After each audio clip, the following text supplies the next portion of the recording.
You can go into a sexy industry and make pretty good money, or you can go into a really unsexy industry and make very sexy money.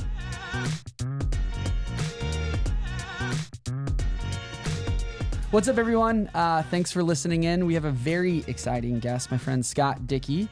For those of you that don't know Scott Dickey is a veteran CEO and operator with 25-year track record of building, scaling, and successfully exiting businesses across media, tech, consumer products, and live events.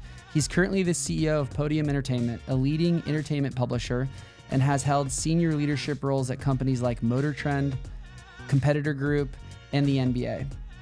He also serves on the board of Center, Chris Hemsworth's fitness company, and Go Noodle, and is a longtime YPO member. Based in Manhattan Beach, Scott's an avid skier, golfer, and family man. Here we go. We're live. All right. Scott Dickey. Cheers, man. Sean Spear. Thank you for being on the podcast. Great to be here. Okay. Afternoon caffeine. We got plenty of caffeine. Okay, so for our audience that doesn't know Scott Dickey, he is a legendary human. Such an amazing man. We've been talking about this for a while. Yeah, we have. Yeah. And our relationship really started on the real estate side. Yeah, absolutely. Helping you go from a co-working space and then now a gorgeous office space in El Segundo, California. Yeah, absolutely. I love the category of business that you're in. Me too. Because it's amazing to transform physical spaces and how they motivate people and how they can change the energy within a company. So yeah, we've had some fun together building some cool spots. Yeah, we really have. And also too, it started with me actually helping your wife. Oh, is that true? Yeah, so originally, your better half, Ilya. Shout out to Ilya. So sweet. And I got to know your son a little bit. So yeah, like I said, my favorite part of that is the family, man. You got a great family. No, I'm blessed, no question. So jumping into my first question. All right. You've led everything from marathons to media companies to audiobooks. For someone meeting you for the first time, how do you explain what you actually do? What I do not well. Yeah. Stumble upward. It's interesting. I get that question a lot. And for me, it's really fundamental.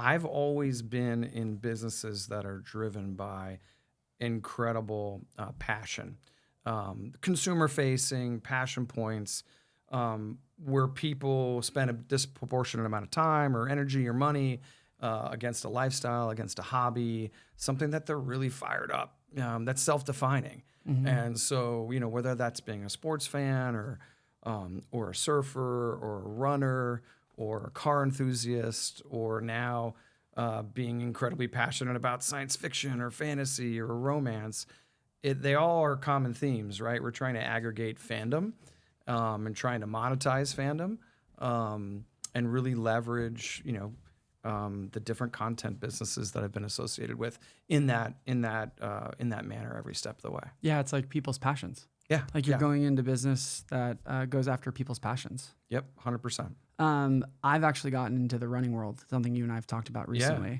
Gotten into marathons. Yeah. What was that like working in the marathon space for so long? I got really lucky on that opportunity. Some guys I knew in New York, David Morass at the time Falcon Head Capital, now at High Post Capital, and he and Peter Engelhard had a vision for an investment, and they basically put 3-4 businesses together and then needed to build out a management team. I was in between gigs and I got recruited in, and it was a space that I was really familiar with. I had done a bunch of running as an ex-soccer player and had done the New York Marathon and a bunch of half marathons, but I never realized how incredibly passionate those audiences are, day in and day out, just not on race day.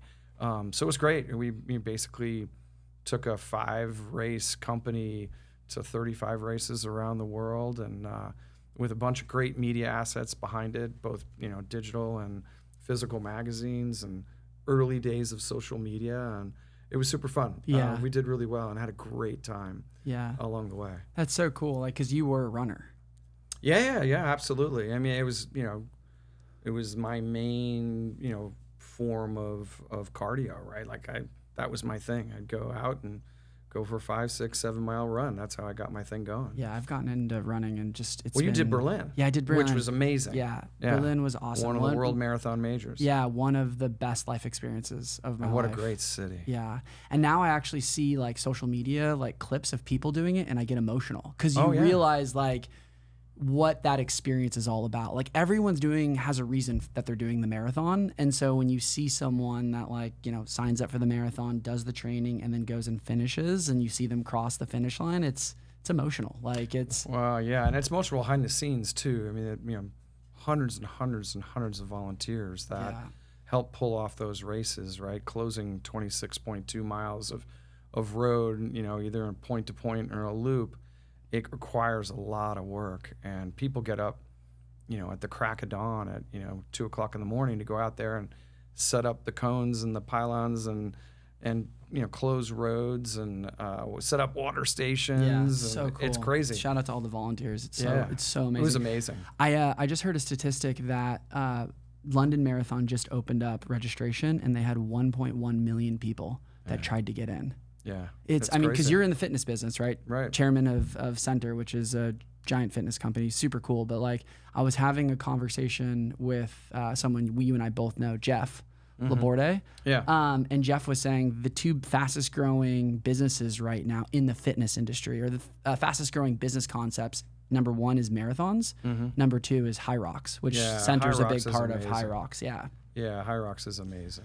I think the running industry has always gone through these cycles, right, where it becomes really in vogue, and they suck a lot of newbies in, first timers in, and they get hooked. And once you get those endorphins going and that adrenaline, you want to keep doing it. And I think the other cool thing about running is just the opportunity to travel all over the world. Totally. Like you went to Berlin. Yeah. Now you're talking about London. We had the Madrid Marathon. We had Lisbon. We had Edinburgh.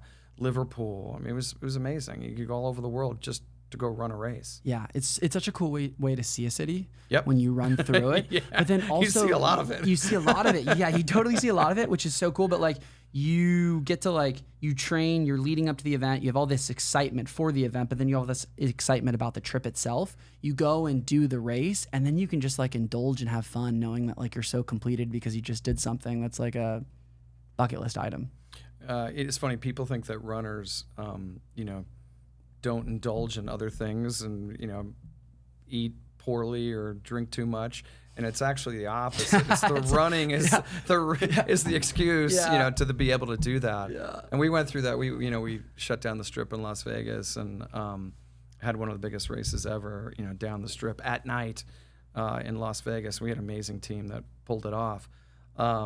But the casino owners didn't believe that the runners were going to gamble and drink, and they needed to them. That was the economic impact. Yeah. And no, it was quite the opposite. We were rivaling the Cowboys that were in town for the National Finals Rodeo. It was NFR versus rock and roll, and I think we outspent them. That's cool. So at what point of your career were you running rock and roll marathons? I came in 2008 and left in end of 13. Okay, cool. And at that point, it's kind of middle of your career? When we look at it from a 25-year standpoint? About right. Yeah. I mean, that was when I was starting to really figure out, what I really wanted to do and how to be a better leader and try to find like some semblance of balance, which is not easy. So it was still early, I'd say. But yeah, late to middle. Yeah. Okay, so before we get to the middle of your career, right, what we're talking about right now, let's go to the early days. What was Scott like in the early days when he was just starting out in his career? Competitive as shit. You're still competitive. No, absolutely. It's one of my core tenets. Super naive. We're different generations, right? So my generation is, when I was growing up, coming out of college, this is pre-internet, right? So kind of what you learned and what you figured out is literally just kind of what you could read, right, physically, and then by talking to people. So I think we were all fundamentally less aware, less intelligent, less exposed. But yeah, I was plunked down in Manhattan on Madison Avenue, started in the advertising world and rubbing 2 nickels together and going to media parties at night just so I had enough food to eat. That's such a real thing. Like you go to the event or party just so you can get like meals. We would stand next to the, where the hors d'oeuvres were coming out of the kitchen and, corner the waiters and waitresses so we could eat. But yeah, I was really lucky. I got into advertising. I wasn't smart enough to get into consulting. Didn't know what I wanted to do. But I got a lot of exposure through advertising because by definition, you had a lot of clients. And that's what really opened up my mind to different paths and what I wanted to focus on. Mm-hmm. Yeah. So early days in New York, and then I made my way ultimately to the West Coast. So I've been here for, better part of 25 years. What brought you out to the West Coast? I had my MBA, my master's in business, was working at the NBA for David Stern and Adam MBA Silver. was working at the NBA. Yeah. I got so lucky. I got to work with Rick Welts and Adam Silver and David Stern and just lots of great executives at the NBA, and I just learned so much there. And David was definitely one of my early mentors and really influenced the way that I thought, even to this day. And he was very much modeling the NBA after Disney, which was one of the companies that he most respected. And then I got the opportunity to go work for Disney. So I moved to Los Angeles to go work for ESPN, to go work on all the ESPN brand extensions. So yeah, super fun, very formative, combination of kind of classical, kind of larger corporate training with really entrepreneurial projects. Yeah, and you were probably mid-20s? Yeah, late 20s, at that time. Late 20s. That is such like an incredible opportunity to have at that age. Oh, I was so lucky, yeah. What were your like main takeaways? Like what did you learn at that stage of your career from those guys being around such successful companies and individuals? Yeah, I mean, a lot of it had to do with work ethic. What was it their work ethic or like the work ethic that they demanded from you? Both, and the work ethic required to really excel, right? Mm. That often work ethic is really what separates, executives, right? Who has the extra gear, level of commitment. Sorry to interrupt, but what does that look like? Like, what does that extra gear in your mind look like? It's not just about time and hours. It's about thought, and it's about thinking through what am I doing today, this week, in this moment to help the business move forward, and finding opportunities for creativity and innovation, but at the same time being really, really well aware of what the pitfalls were, where were the potholes in the road.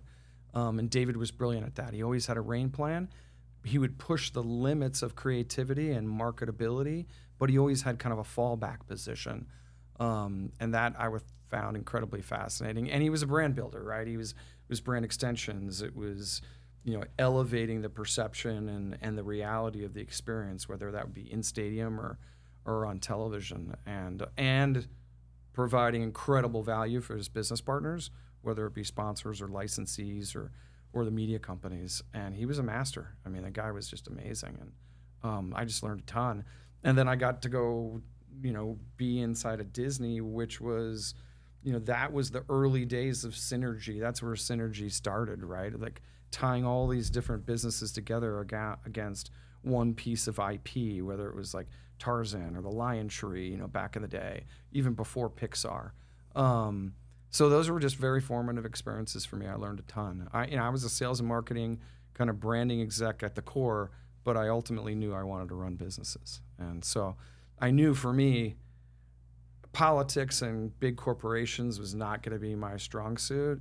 Kind of more entrepreneurial ventures, not an entrepreneur, but entrepreneurial ventures was probably going to be better suited for me. How did you come to that conclusion? I sucked at politics. I still do. I mean, I just told it like it was. Yeah. I was probably, again, back to the point about naivete, too blunt, too black and white. And that didn't always, get met with the right reception. So not my strength. I'm a big believer in building the right strategy, building the right direction, and then building the team to execute that and then charge and make it happen. And, there can be a little bit of roadkill along the way, and that's it's It's just kind of part of the process. I've never heard that before. Roadkill along the way, which is very, very true. But it's also like, I mean, that's another way of saying like you're just authentic. Like what you see is what you get. And so people never have any shadow of a doubt of where I stand. Yeah. Which I do think is a superpower too.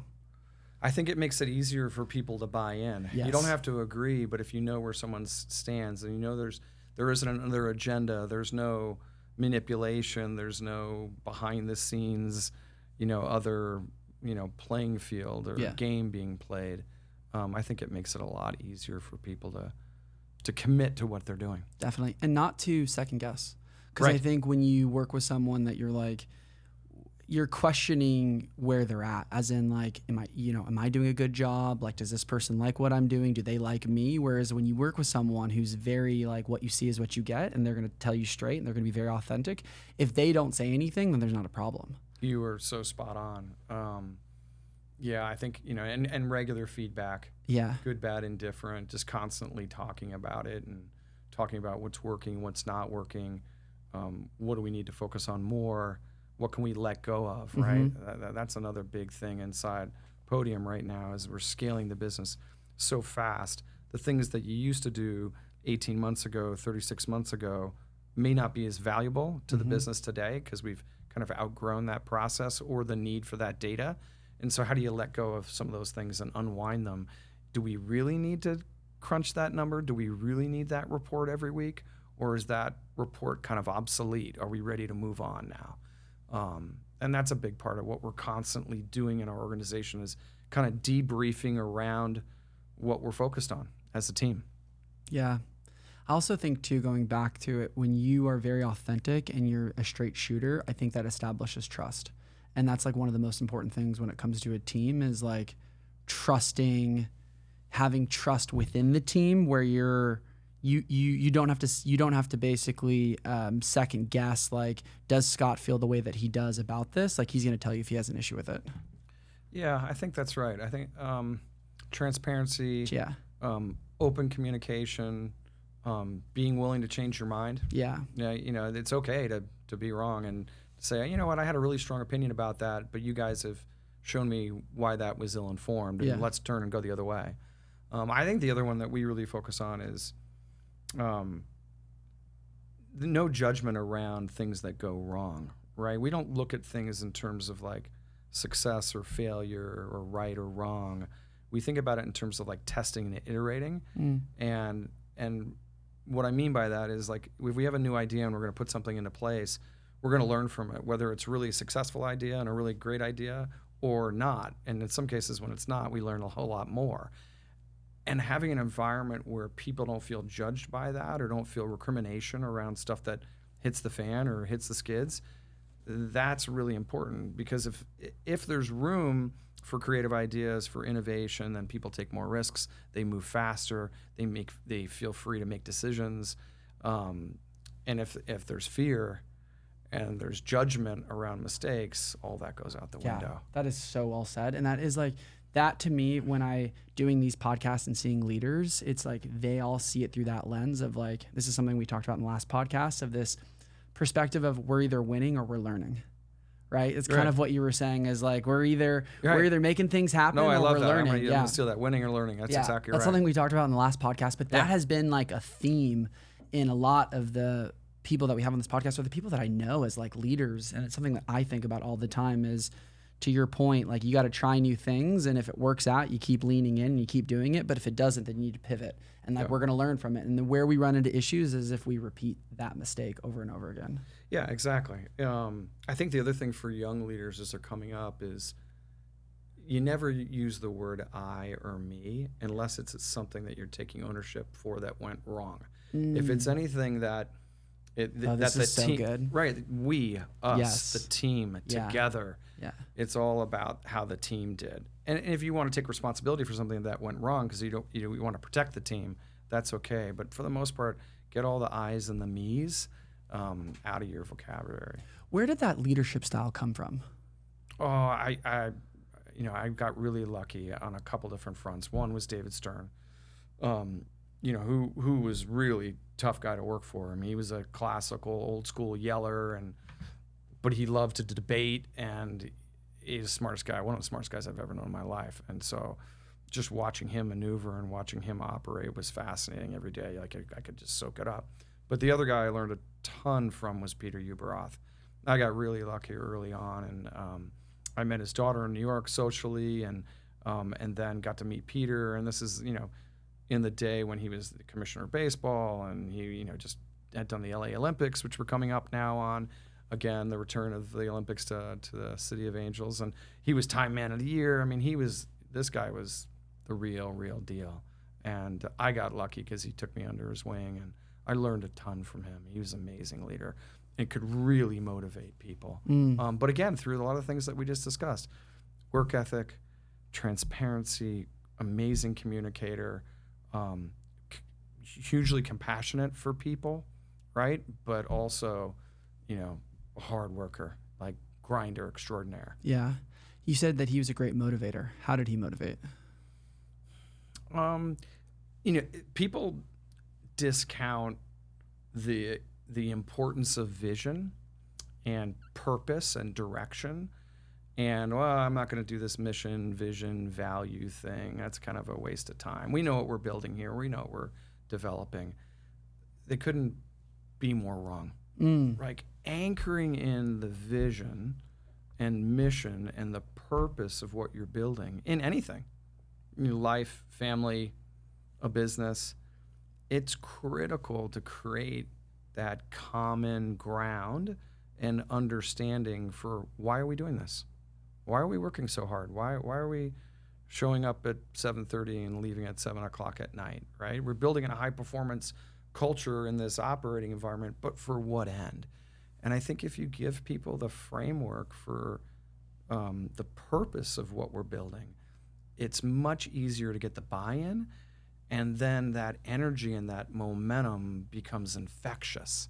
And just great leaders know how to create that momentum, right? And we use sports analogies all the time, right? They're putting the best athletes in the field and the locker room talks and all that stuff. But it's all true. It's about momentum. Business is a momentum game, right? With the right positive forward momentum, with everybody bought in, you can do great things. I will walk into companies sometimes and I'll look at what's the way in which people are walking? Are they walking slowly? Are they kind of shuffling their feet? Are they leaning forward? Are they on the move? Are they having thoughtful conversations? Are they lollygagging? What are they doing? A lot of that will lead you back to what the energy is in that company. Does that company have momentum? Does it have great leadership? If you see people shuffling their feet, moving slow in the hallway, more often than not, there's a lot of bureaucracy and a lot of slow moving, slow decision making. How do you get rid of that if you see that in a company culture? It's hard. Yeah. I did one restructuring with Motor Trend. It was hard. It was brutal. Like, size down one business while you're trying to build up another, very, very difficult. Trying to pivot a business model, it's hard. Yeah. I know it when you see it, though, too. To go back to your point, as in I think as human beings, we pick up on vibes. We pick up on energy. A lot of communication is like 95% just body language and the way that you're coming across. And so you talking about, like, you just can tell the way people move. Like, are they forward leaning? Are they moving fast? Like, that tells you a lot about a person, but also like a general culture. And it's when you walk into environments where it doesn't have that, what's a good word, like flair, or like it doesn't have that, like high performance energy. Yeah. Like it's a robust environment, a vibrant environment where you're fired up. You fire caffeinated. You caffeinated, yeah. But you know it when you feel it. You walk into an office and you're like, whoa, this energy, just like this place feels different, right? Right. And the opposite. The opposite, you feel it. And I think, your position of like catapulting into companies and like fixing them or like kind of turning them around is so interesting in that. What are the best practices for doing that when you come across a company that like isn't where it needs to be, kind of along the lines of what you and I are just talking about? Like, how do you change a company culture that is like, I love the word they use, really lollygagging. Right. Like, how that's just like, I think human nature. Yeah. People want to win, Yes. right? They do. It's innate, right? And we want to be successful. We want to do good work, right? And so starting at the core of what does winning look like and repainting that picture together, it kind of comes back to, okay, we use a mission, vision, values, but it's really, again, purpose. And then what are the strategies that we're going to focus on to get to winning? And how are we going to define winning? And then what are we going to do when we don't win? How do we fix it? And so I think having those open conversations with people, just having that venue to brainstorm around those fundamentals can create positive energy in and of itself. Yeah. Right? Yeah. I mean, you obviously in restructurings and turnarounds and pivots, there's a lot of tough decisions that need to be made, and that sucks. But the sooner you can, we brought in this great guy, this Hendry Kotze, shout out to Hendry. I met him at a YPO event. He was a speaker, and I was about to go in and run this, this company, this magazine business that was worse than a falling knife, and trying to pivot it into a real digital media company. We knew we had the core of what this is the most important ingredient. We had a lot of passionate readers, listeners, viewers, fans, but we need to re-engineer the whole business model. And we knew that a lot of stuff had to be cut out of the gate because there was just way too much fat. And I heard him speak, and I ran up to him afterwards. He'll tell a story differently that I was jawing at him, but I wasn't. I was just so engaged in what he was saying. I got his card, and the next day I called him, and I brought him in to help me. And he framed it the best way. He says, we're going to move from bleed to build. We're going to get the patient in the operating room. We're going to get him on the table. We're going to stop the bleeding, and then we're going to rebuild the company. And so that was like a 100-day process just at the outset to try to stop the bleeding, right? Very difficult. We shuttered 35 out of 85 brands. We laid off a third of the company. I mean, we shut offices down. It was really, really bad. But we had to, right, to save the patient, to get to the core. And making that transition, once people fully understood why we were doing that and they were part of the decision-making process for the greater good to save the company, then we got to rebuilding. And we got a lot of buy-in. It took a while, but we got a lot of buy-in. What firm was this with? That was with Motor Trend. It was called something else originally. It was called Source Interlink, and then it was called the Enthusiast Network. But the core of the business, the biggest brand, was Motor Trend, and that's what we ultimately sold to Discovery. And then they changed one of their cable channels that was called Velocity into Motor Trend. And we basically built an early Netflix for car enthusiasts. It was like a video on demand subscription service. Yeah, but I think what you said earlier was so interesting that if you can get everyone behind the mission, vision, and values, right, you're going to have buy-in from employees. And it's all about establishing that early on and like setting kind of like the true north and everyone being bought in on that and then like leaning in on that vision. Yeah. And building that collectively, not from the top down. Yeah. You have buy-in from everyone. So then they feel like they're a part of it and everyone's pulling on the same side of the road. And that could be from a entrepreneurial startup environment to a pivot, to a rebuild, to a restructuring. Yeah. It applies everywhere. 100%. Okay, so going back to what we were talking about, your trajectory, right? You're in your mid to late 20s. You're like, okay, this corporate environment isn't necessarily for me, right? We're talking about Disney and the NBA, ESPN. I had some great brands on my resume, right? Incredible brands. And you go, okay, I need to pivot because I don't love the politics. Yeah. So what was the catalyst, or what was the inflection point where you left that job and then leaned into this next opportunity? What opportunity was that? Yeah, I made a mistake, probably the biggest mistake I had made in my career. I left Disney early to go to work for Sundance for Robert Redford, who's amazing. Bob Redford's amazing. But we had a vision, a couple other Disney colleagues, to build it into an entertainment company with all of his assets. And we raised a bunch of money from Vulcan Ventures, Paul Allen at the time, and we were going to launch an entertainment company that ran side by side the Sundance Film Festival. And at the 11th hour, after like 18 months of building a team and a business plan and raising money, Bob had cold feet and he just wanted to act and direct and didn't want to turn it into an entertainment company.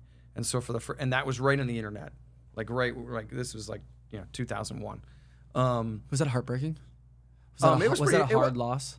I don't want to call it a loss. Is that a hard learning experience? Yeah. No. It was all of the above. Yeah. But again, I think that was the first time in my career where I said, okay, I've done a lot of cool stuff already. I'm not quite sure, where do I want to go with it? I have a moment here to kind of regroup and figure it out.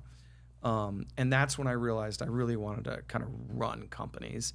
And I left kind of this idea of working for big brands and big companies to go and work for a really small company where I could get the experience that I needed, outside of sales and marketing, but really operating a company and the financial responsibility of the P&L and a balance sheet and reporting to a board. And so I went to a small little licensed product company that was a licensee of the NCAA and the NFL and Major League Baseball called Photoball in San Diego, California. And I moved to San Diego and I partnered with the founder and came in as the president of this small little public company that was trading on NASDAQ that shouldn't have been public to begin with and was about to get delisted.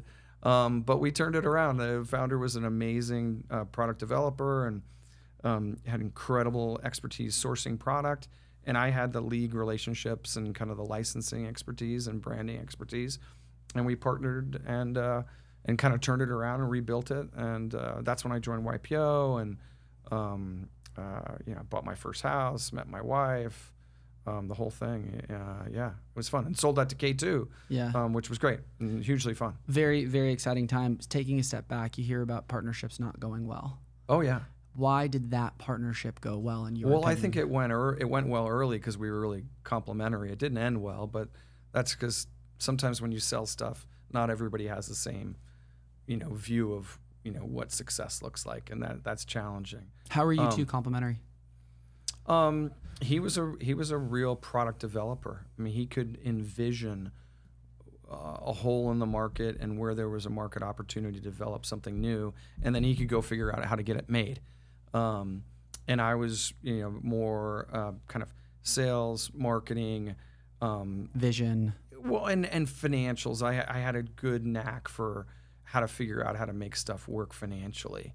And then we were both good, communicators. And, yeah. Michael Favish, great guy. Yeah. So, big moment in your life, right? You meet your wife. You're down in San Diego. The company's going really well.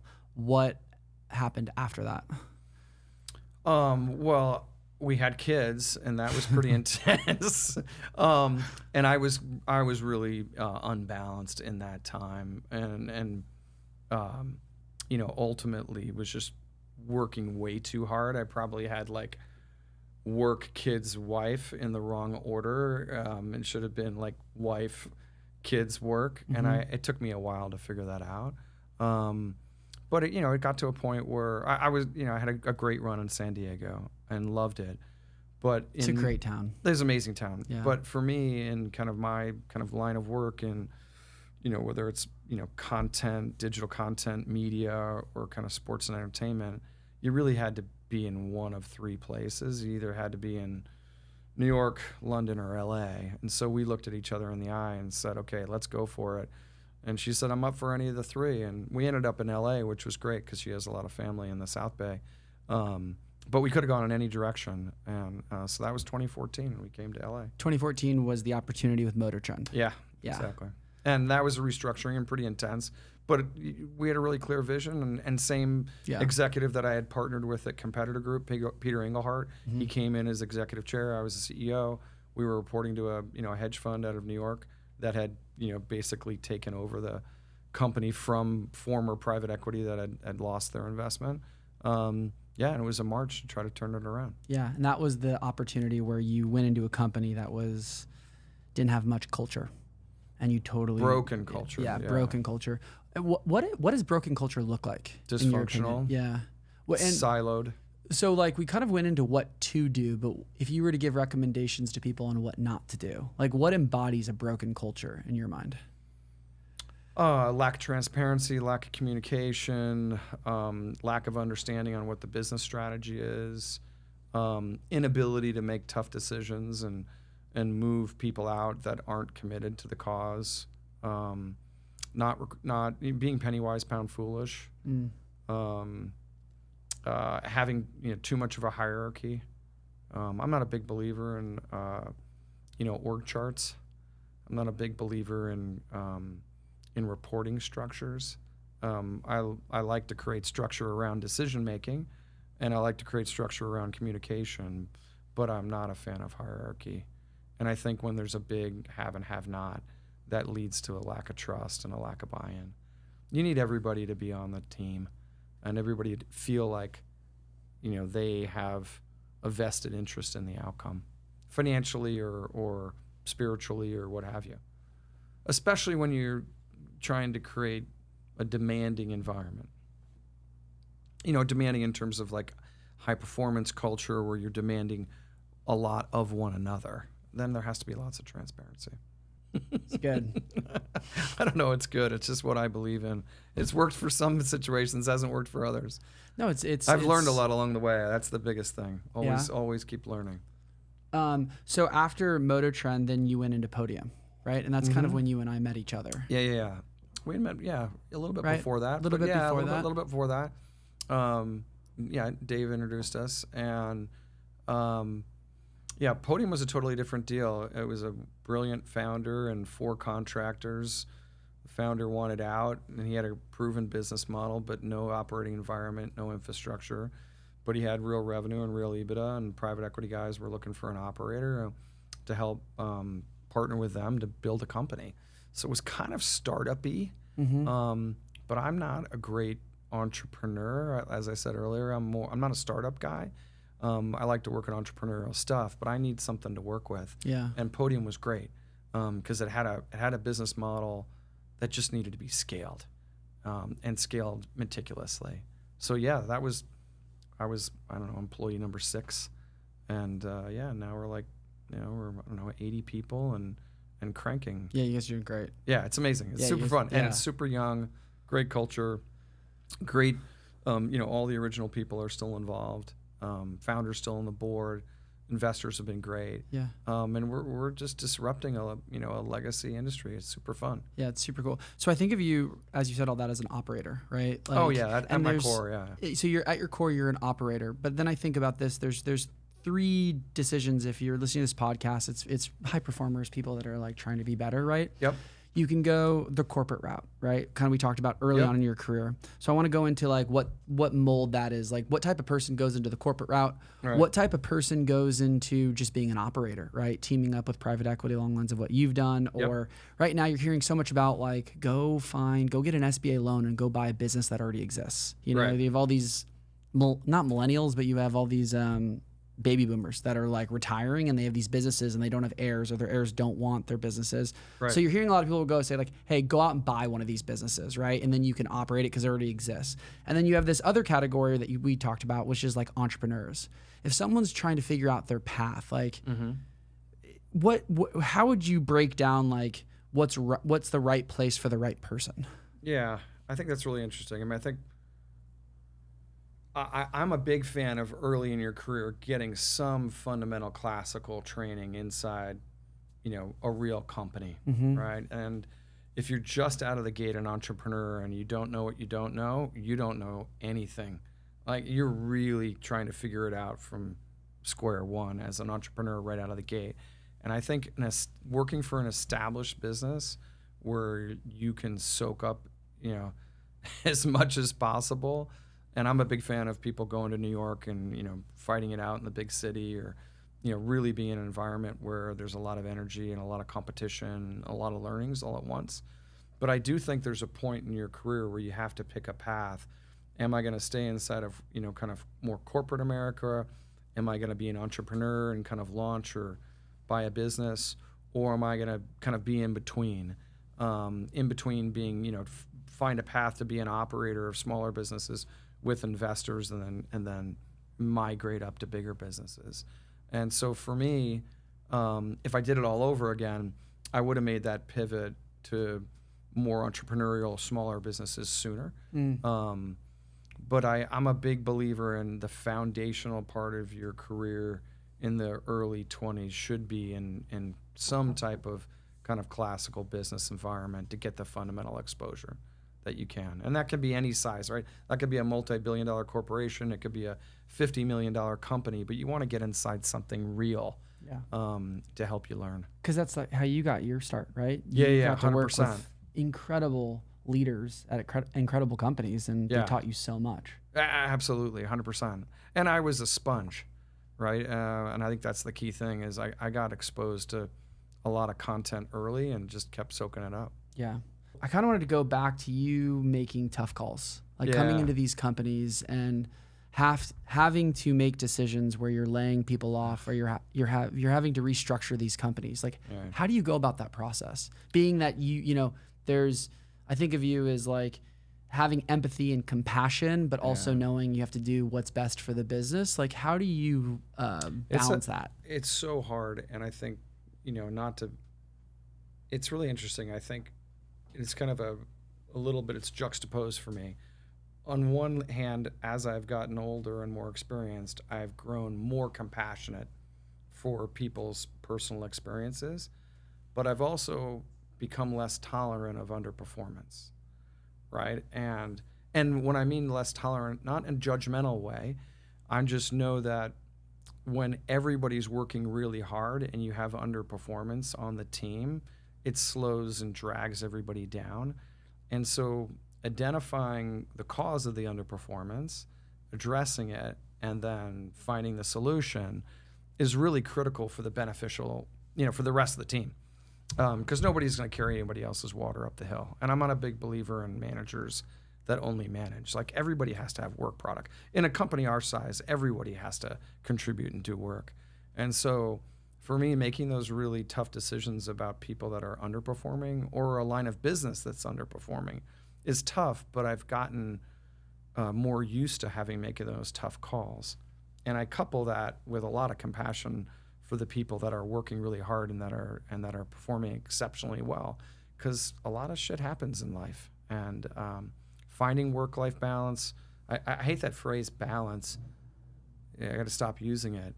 It's really actually a conscious decision on your allocation of time, right? If you break down the minutes of the day and finding what works for you and your contribution to the organization and then to the other parts of your life is so critical. And we talk about it a lot. We're in the office 3 days a week. Monday and Friday, we enable people to figure out, their personal lives along with their professional lives and not have to deal with LA traffic. But Tuesday, Wednesday, Thursday, we're together all the time. And there's a lot of meetings that happen on Mondays and Fridays that are every week that, get people jump started and close out the week strong. But we also don't count time off. We don't have a vacation policy. We don't accrue that. We let people take time as they need it, and they're just, communicating with their manager. So we create a lot of flexibility, but we're also, we have a high expectation of contribution too. And I think with transparency around that, people are cool with it. Yeah. How do you have those tough conversations though when they have to come up? It depends on the situation. It's often not a surprise to the person who's struggling or underperforming, and a lot of times it can be the wrong role. Sometimes it's just the wrong career path. But again, if you're really fair with people and you're consistent in that fairness, then it's not hard to broach the subject. Yeah. I also think too, when you're a leader who leads with authenticity and you're being honest and kind of what we said earlier, what you see is what you get. Mm-hmm. If you're going to be honest with them, you're kind of setting the standard and the stage for them to be honest with you. And then you don't have to tiptoe around things. Yeah. Right. You both, not only can you give them feedback and like, hey, this isn't working and here's why it's not working, but they can be honest with you being like, Scott, this isn't working for me and here's why, because like you've set the standard of like, we're going to be honest with one another. Hey, we had a gal come in and say that, she telegraphed that she wasn't long for the world in the job and in the role, and that she probably was, going to look for something else and exit, in the next, 30, 60 days. that kind of shocked her boss in that moment. But it was actually a perfect outcome for both parties, because then we had a really open conversation about it and found the right transition timeline and talked openly about how we could help her in her next journey in her career. But I don't think if we hadn't had the environment where it was safe to express that, then she would have just, one day walked in and resigned and given us 2 weeks notice. And that wasn't going to be great for her or great for us, because she would have been looking for a job in a clandestine fashion for weeks on end. And this was way more transparent and professional. And she left on really good terms, and we're really incredibly supportive of her. Yeah. It's like what you just did in your transition in your career, right? Yeah. You did it the right way. Yeah. Well, any advice I would give to people is focus on the relationship.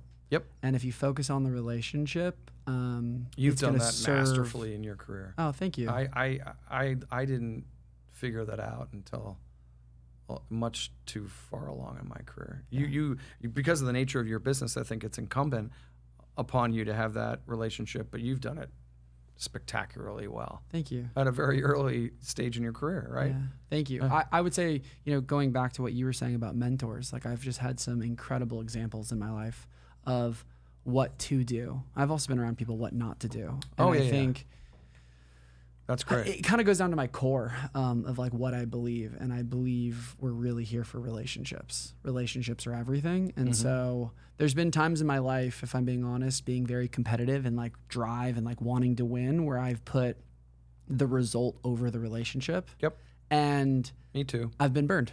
Yep. I as in like although I've got the outcome I want, it wasn't worth burning the relationship, or like I just realized you kind of realize what you value in life, and I lean more towards value in the relationship. It's just like who I am, and so that having the examples and then also having real life experiences has shaped a lot of that for me. Well, so when you think about starting your own firm, right, and you have the framework of what you're building, kind of already in place, and you have a vision for what it's going to look like 3-5 years from now, how are you thinking about that process and building the team around you? Very much along the lines of everything you talked about, as in like focusing on the relationship but being very authentic. I think I'm very much what you see is what you get. Like I don't play politics well either. Right. I'm very much, I set the stage with the people that I work with now. Like, hey, if there's a problem, like I'm going to tell you there's a problem. Like you never have to wonder if there is a problem, because I will let you know. And not even before the problem happens, what the expectation is. Yes. Right. And I also think I am also a huge believer that our greatest weaknesses contribute to our greatest strengths, and being vulnerable and being honest with me about what your strengths are and what your weaknesses are, so I can put you into positions where you're going to succeed, I think is very important. Yep. If I think you're really good at Excel, or I think you're really good at reading legal documents and like you're not at all, I don't want you in that position, right? Like I want to put you in something else that you find to be, I think if you're good at things or you're great at things, you're going to find them to be fun. And if you find them to be fun, then I think you're going to actually do a better job. And so it's... I love that. And it reminds me of Scott Galloway. All these people... I like Scott a lot. Scott's amazing. Do you know him, Scott? By no, chance? No. I wish I did. But I think I feel like I'm at a similar stage. He's doing college tours with his son, and so am I. And it's just so. One of the things he says, and I spend a lot of time with, people early in their career. I mean, I got my start through summer internships. I'm a big believer. At Podium we'll have 5 summer interns this summer, which is amazing, and it's super fun for all of the department heads who get to have an impact on these kids. Gosh, what a cool job. I'm just thinking if I was in college and I got to be an intern at Podium, how cool that would be. Reading dark romance, paranormal romance. No, just a part of that culture. I think the culture you've created is so cool. But Galloway says that this idea that, that you want to follow what you're passionate about for your professional career, and how he says that's completely like the wrong direction. Don't follow what you're passionate about. Follow what you're good at, right? And then what you're good at will lead to success and acclaim and money and all the rest. And then you can use that to follow what you're passionate about in your hobbies, right? And I think that's so spot on, right? Because one of the superpowers may be you're really good at spreadsheets, and financial real estate modeling. Yeah. Well, what's wrong with that? Like, go for it. Yeah, right? totally. Right. I could not agree with you more. I was actually just having a conversation with a good buddy of mine from San Diego, Right. and he was talking to me about a podcast that he just wanted to have a podcast talking about people's hobbies, like people that have 9 to 5 and they do their job, but then they have these hobbies outside of work that they like love. And like the reason they do their 9 to 5 is for these hobbies, and that's perfectly fine. Right. Where they find a lot of value in life is supporting their family through their job, but their job isn't like their passion in life. A lot of their passion is their hobbies. And like his whole thing was like, we've been told to follow our passions and to like jump into a job where it's all about our passion. And like, I'm totally with you and Scott Galloway that like, no, like figure out what you're good at, like how you can contribute, lean into that. And by the way, the better you are at that thing, the more passionate you are going to actually become, because we become passionate about the things we're good at. 100%. And you get positive feedback. Yeah, you get positive feedback. Yeah. 100%. And so if you have things in life or you do things that you like and that you're good at, I would say double down, like lean into it in a very, very big way. And there's nothing wrong with like, hey, my job is a means for me to have the quality of life that I want for my family, and then find your passion can be through your hobbies. And like, that was the whole, like his whole idea. And we were kind of like brainstorming this podcast idea, cause it's not really a subject people talk a lot about, I would say. Well, it's so funny because you were saying about baby boomers, and there are kids who don't want to take over their business because they're interested in something else. And there are all these small business owners all over the country that have these, companies that, are available for sale. Right. And how do you find them and all that? But there's so many underbelly businesses that on the surface are not sexy and don't look fun. But then once you get into them, you're like, wow, this is a really cool business. Yeah. I have a funny actually story. So I'll never forget. So we talk about like mentors and people in your life that set an example. I was just getting out of college, very similar to like where Charlie's at, your son. Yeah. And one of my dad's like best friends, I reached out to him via text, and I was like, hey, can I like meet up with you and go have lunch and, coffee and like, call them like a little bit of like lunch and learns, right? Like just trying to like understand what the working world is all about and not knowing my ass from my elbow and like wanting to talk to some of my like dad's friends. And I went and grabbed like lunch with this guy, and it was down the street from his warehouse. And he's like, Sean, you want to go see my warehouse? And he takes me to this warehouse, and it's like this giant industrial building in downtown Los Angeles. Right. And he's like, Sean, like I'm gonna tell you something that someone once told me. They were like, you can go into a sexy industry, like you can go become like all of these different industries where they're like very sexy from the outside. He's like, you can go do that and make pretty good money. Or you can go into a really unsexy industry and make very sexy money. Do you see all these car parts? Like it was he sold truck parts. Right. That was his old business. He had like a whole warehouse of just selling like truck parts. Like, and he sold it online. He like started by doing like telemarketing, and then it evolved to like selling online, and it became like wildly successful, and he ended up selling it to private equity.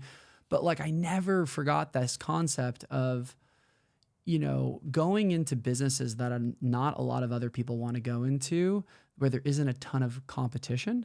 Yep. And going back to what you were saying earlier, and dominating, but having work ethic and having, creativity and like surrounding yourself with the right people, like that is not a bad route to go. Yeah, that's brilliant. Yeah. And I love the fact that, that you're paying it forward, because when my son is like contacting you to sit down and doesn't know his ass from his elbow, but he's learning, man. He's soaking it up. He's such a great kid. He's soaking it up. I got two good ones. Yeah, the other one's right behind. I haven't met the other one, but I would love Alex to meet him. is amazing. That was a really fun day for me too, because here I am. I get together with this with your son Charlie, who's going to SMU. Great kid, and we're like talking. And it was just like it's full circle. Yeah, it's full circle, but to a certain degree, it was one of those things where I'm like, hey, I got a meeting. You want to come? And like he basically was like, I was really impressed by him. I really liked him, and I felt comfortable bringing him to a meeting. Right. And so I got to bring him to like this really cool project in Venice Beach. He loved it. He loved it. Yeah, it was great. About it. Yeah, it was really, really cool. But it's just the importance of relationships. Yep. At the end of the day, focusing on the relationship and everything that you do. Well, you're gonna kill it with your business. You're gonna have some fun. Yeah, it's so far it's been fun. I mean, I'm planning on. But by the time this goes live, I will have announced, which is pretty exciting. Oh, okay, okay. Yeah. I got to be careful what I say then. No, you have to edit it out. No, it's all good. It's all good. It's been a vision and dream of mine, so it's been fun. It's been the last few weeks going out in the right way was such an important thing to me. Yep. Like ending things the right way. Well, that comes back around. It does. And yeah. I don't like hey, I'm out like the next day, or like the 2-week notice. It's like you've been with someone for multiple years. You have a relationship. Like, don't do them like that. And you know what's funny is the first job I ever got was this company called BizNow Media. And I really liked this company, but it was all like 20-somethings-year-olds running it. And I'm like emceeing these events in front of 300, 400, 500 people, which I'm like, why am I on stage in front of all of these like older people in real estate? And there was a guy there who I really liked, but I told him I was going to be going into brokerage. And he's like, you need to just let them know like that you're leaving the next day. And the way he told me to go about the process was not the best way to do it. Yeah. And I did it because I didn't really have someone in my life that was like telling me the right way to do it. I made the same mistakes. And I did it. I made that mistake multiple times. I made that mistake, and I realized after the fact, I'm like, man, I didn't need to do it like that. Like there was no point in me. Yeah, sometimes shutting it off the next like day or two instead of giving them like, hey, a month notice or 2-month notice. 'Cause at that point I was like leading like a team. And so anyways, you go back to it. You live and you learn. It's what you don't know is what you don't know, right? In those moments, right? And so if you have great mentorship, you have great people that you can reach out to who can give you guidance. Yeah. It's critical. And I'm a huge fan of getting third-party opinion before you make big decisions like that, for sure. Yeah. But it sounds like this one you handled flawlessly, and it's amazing. Yeah, I hope and that's so. hats off to you. Yeah. Do you have a personal board of directors? Like, how do you get advice from people? YPO has been amazing. YPO? Yeah. I mean, the YPO forums are incredible, being able to share everything and anything personally, professionally, family-wise, and get feedback from your peers is pretty incredible. And then I have guys that I've known in YPO that have since moved on and are in different parts of the country, whatever, that I'm still really close with and will call. Yeah. But yeah, no, it's not easy to find the right voices, the right people to share stuff with and get feedback. I've been blessed also with really good investors and good board members. You know, I have 3 independent board members, on the podium board that are all like rock stars and give me amazing feedback and guidance. And so super fortunate. Yeah. Ask a lot of questions and ask those questions to the right people. How do you know when the right moment is to make a decision? As in, let's just say you're getting feedback from people. Like, do you have a system for that? Okay, let me rephrase that. Yeah, no, I know where you're going with that. So if you have a big life decision, right? You're trying to make a big decision. Like, what is your process, right? Well, I think big life decisions, are different than kind of like daily business decisions, right? Obviously. I'm a big fan of putting pen to paper because it helps you get everything out and down and to try to like create a point of separation physically from the decision so that you can kind of reflect. Big pro con guy. I love the pro con of the big decision. How do you do your pro cons? Do you like number them? I've heard people do it in different ways where like it evolves. This con is equal to this pro, and so you cross them I try out. not to quantify it because I think that's a little bit over the top, but I definitely put all of my thoughts down on paper, pen to paper, or obviously type them out, but I try to get them out of me, right? So I can then release them to make a thoughtful kind of and never make a decision with emotion. A life decision. You have to divorce yourself from the emotion. How do you detach like that? Through pen to paper, the pros and cons? Yeah, I think so. Just physically distancing yourself from it. For me, water's a big move. Like being in a shower, being in a pool, being in the ocean. I feel like I can gain some clarity, by contact with water personally. I don't know why that's the case. I mean, even if I just wash my hands, sometimes I can just get a point of separation. That is clarity. So interesting. Yeah, I know it's a little bit weird. Sorry. No, it's super cool. That's like really. It's by the way, it's amazing to have that self awareness. It's like that didn't come to me until it came to me later in life. But that's a big one for me. But on the daily business decisions, I'm a huge believer in speed. Do I have enough of the information that I need available right now to make a well-informed decision? And you're never going to get all the data. You're never going to get the perfect green light. So you have to get into a kind of a rhythm and an ability to make decisions quickly with enough information. It's kind of like instead of being a perfectionist, you have to be a good enougher because the good enougher gets speed and gets more done. The perfectionist, it's beautiful, but man, it took you an extra 2-3 weeks to get that done. and this guy already left you in the dust. Yeah. So I definitely think about decisions. This is a good enough. Go. Yeah. Bias to action. Yeah, because we can always reverse the decision later if we're wrong. Yeah. And we're going to learn just as much along the way. Yeah. That's something. Bias for action. That's exactly right. I got critically, an investor told me that I had a bias for action, and it wasn't a compliment once. But Really? I took it as a Yeah. compliment. I mean, that's like going back to the company I'm building. Like one of our core values is a bias to action. Yeah. Because I think in sports speed kills, but I think in business speed kills as well. And like I love the idea of we're gonna move fast and like we're gonna get things done quickly, but we always have the ability to pivot if it doesn't go well. Yep. Right? Like it's this mindset of don't have paralysis from analysis. Right. Because Don't think get frozen. Yes, don't Right. get frozen. And I think when you embody a culture of like taking action and being forward leaning, like it almost allows you to go, okay, you don't want to have screw ups and you don't want to have mess ups, but you know that that's a part of the process. Yeah. And the slower you are, the more it kind of filters the decision making up to the top. Whereas if the top is decisive and fast moving, it actually pushes the decision down through the organization. So people are more willing to make the decision themselves and move forward. They'll look for confirmation or not, but they move faster if that's the culture that they're in. Yeah. Versus everything having to go through, a department head or a C-suite executive or the CEO. That can just kill a company. Yeah. We talk about it in terms of agility, right? I like agility. Being agile, that's one of our core values. Yeah. Agility is great. Overused word, but it's powerful. Yeah. Agility, adaptability. Those things are so, so important. Okay. So finishing up on last two questions. What's a belief you held as a younger CEO that you've completely let go over time? Yeah, I don't know if I've completely let go of anything. I tend to hang on to stuff too long. Don't we all? Yeah, exactly. I think I said it earlier.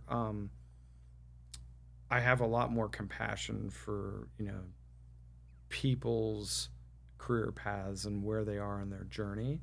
And I'm more interested in knowing where they are in that journey and seeing where I can help. So I'm definitely at a point where, I'm focused on making sure that I'm kind of paying it forward and giving it back. Whereas before, it was more of a selfish mentality, I think. So that's a big focus. Like we think about the core traits that we want and the people that we're hiring, and we start with intellect and integrity and work ethic, and judgment, which is different than intellect. That's about street smarts. And then we think about experience, but we also think about compassion. Those are really cool that I've never heard anyone say that before. But that's the core. Yeah. That's the core of how you hire. Yeah. Intellect, integrity, work ethic, judgment, which is different. Can you make a good decision with limited amount of information? Do you have good street smarts? Obviously relevant experience, which isn't always needed. And then compassion. Do you have compassion for your team members, for others? And then culturally, you can kind of fit in. So if you can't check those boxes, that's problematic. How'd you come up with those?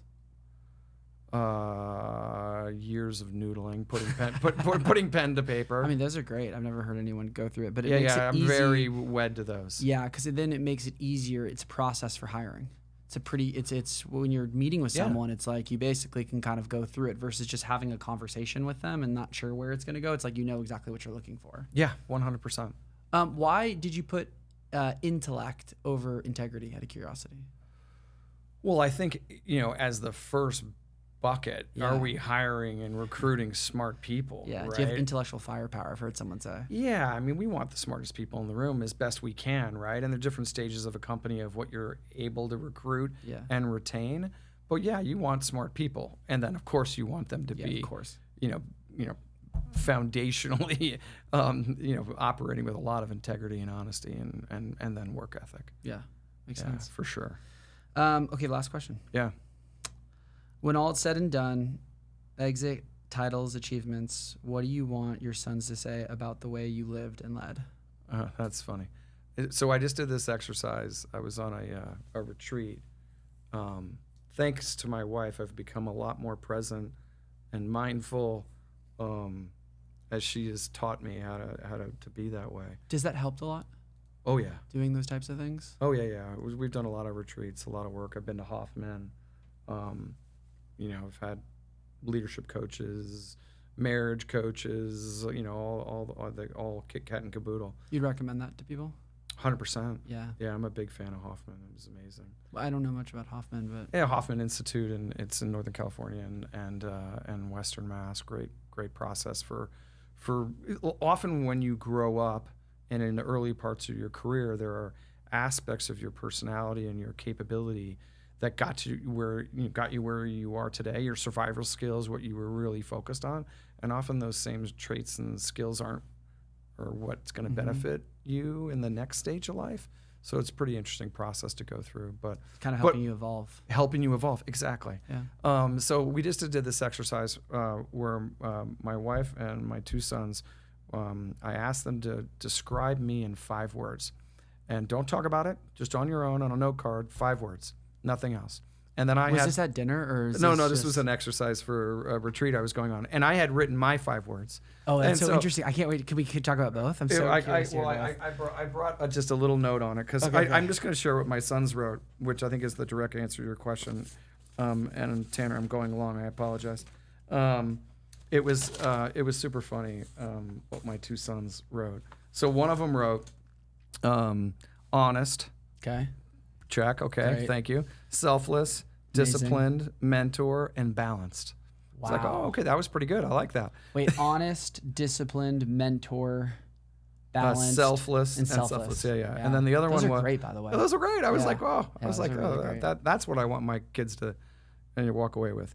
The other one was clear thinker, stubborn, integrity, stoic, and hard worker. Oh wow. So also pretty good. So you thought that's kind of what you thought of yourself. I think it changes by the day. Yeah. Right. But high integrity, hard worker, disciplined. I like the stoic. The stoic was interesting. I thought that was interesting.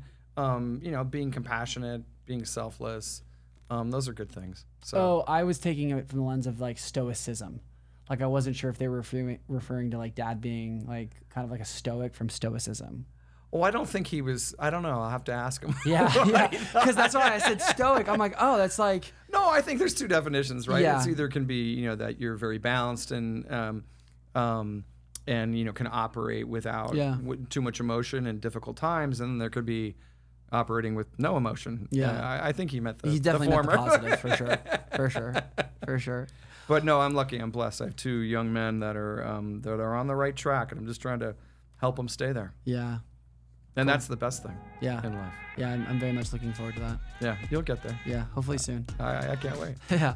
Well, thank you so much for being on, Scott. Sean, This was always awesome. a pleasure. Yeah, great this was talking to you, really man. fun. Hope you had fun. Yeah, absolutely. Yeah. Thanks, buddy. Yeah, of course. Take care.